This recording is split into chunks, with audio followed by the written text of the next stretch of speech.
Daddy తిను. తెలుసమ్మా, తెలుసు. పేరు ప్రణయ్, మీ ఆఫీస్లో పనిచేస్తున్నాడు. నెలకి 50,000. కరెక్ట్గా నెలాఖరికి వచ్చేసరికి 5 రూపాయల బ్యాలెన్స్తో నెక్స్ట్ వచ్చే జీతం కోసం వెయిట్ చేస్తూ ఉంటాడు. అంతేగా? బావ్ అంకుల్, అంత పర్ఫెక్ట్గా ఎలా చెప్పారు? అలానే బయట నా గురించి టాక్ కూడా చెప్పరా? హ? నేను చిలక జ్యోతిషం చెప్పిన వాళ్ళ కనబడుతున్నానా? ఆ, ఒక తండ్రిగా తెలుసుకోవాల్సిన ఇన్ఫర్మేషన్ తెలుసుకోవడం నా బాధ్యత. కానీ ఎవడికి పడితే ఆడికి నా కూతురునిచ్చి చేయను. మ్, మీరు చెప్పింది కరెక్టే కానీ అంకుల్, నాకు కూడా చేసుకోవడానికి కొంచెం టైం కావాలి కదా. అంటే ఏంటి? నా కూతురు నీకు నచ్చలేదా? నచ్చకుండానే ప్రేమిస్తానా అంకుల్? మరి ఏంటయ్యా మీ జనరేషన్కి ప్రాబ్లం? ఇదిగో అమ్మా, నేను నీకు చెప్తానే ఉన్నా. ఫస్ట్ ముందు మనం రెస్పాండ్ అయితే ఇలాంటి వాళ్ళందరికీ హెడ్ వెయిట్ పెరిగిపోతుందని. అసలు నువ్వు వింటేనేగా నా.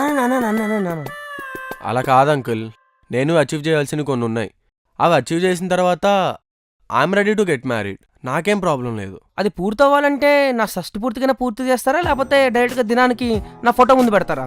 అయ్యో అంకుల్, ఎందుకు అంకుల్ అలా మాట్లాడుతున్నారు? నాకు కొన్ని ప్లాన్స్ ఉన్నాయి అంకుల్.